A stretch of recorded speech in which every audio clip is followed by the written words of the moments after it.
Hi gals! Welcome to Jane Sees the World. Today I'm going to be doing a little product review of the Cabeau travel neck pillow.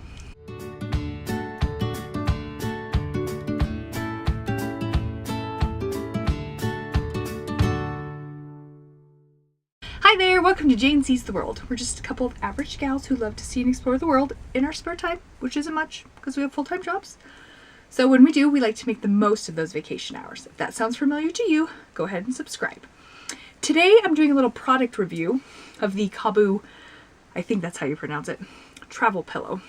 I've had this for a few years now. It's gone on quite a few trips with me, and I thought it was time I shared my experience with you. I don't sleep well on a plane. That is a skill that I wish I had, but I don't, so I do everything possible to get a good night's sleep.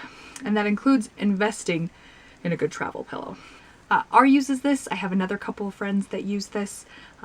It is well tested. There's lots of reviews out there. There's lots of videos out there. So you just kind of have to decide if you want to bite the bullet and buy one for yourself. The Cabeau travel pillow is going to set you back a pretty penny. It is not a cheap travel pillow. Keep that in mind. As far as the pros go, it is very soft. Memory foam is lovely. I'm a big fan. So this one will treat you right in terms of comfort. Even though there is kind of a lot to this pillow, I don't get very hot using it. However, I do believe that there are some new versions out there, some cooling memory foam.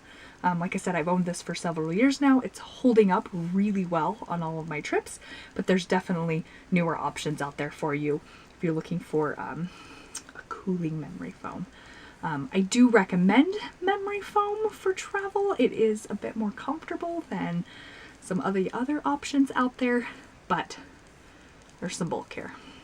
It has this nice little clip on there.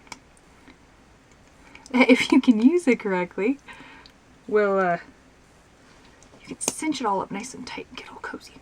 There's also this little pocket on the side that you could keep like earplugs and stuff in. And it makes a nice, pretty comfortable pillow. Comes in a few colors, not mission critical, but always nice. For the cons, it's kind of bulky.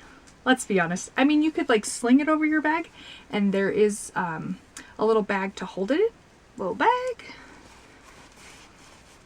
Voila. So much smaller than before, but still, gals, this is kind of hefty. It's not super heavy, but like it's a chunk of space. If you are going somewhere and then you're going to be there for a while, a couple weeks, a month, this is a lot to pack in your bag. So I would say if you don't struggle with sleeping on an airplane, and if you have another travel pillow that's maybe smaller and works well for you, I'm not sure that I would recommend this because it's big. But if you struggle to sleep on a plane like I do, then this is a pretty solid investment both in money and space in your bag. I do find it to be the most comfortable and is one that I would recommend for those long haul flights if you're trying to get a little sleep. If you've used a really good travel pillow, I'd love to hear about it. Go ahead and subscribe, like, and let us know what you use out there on the road.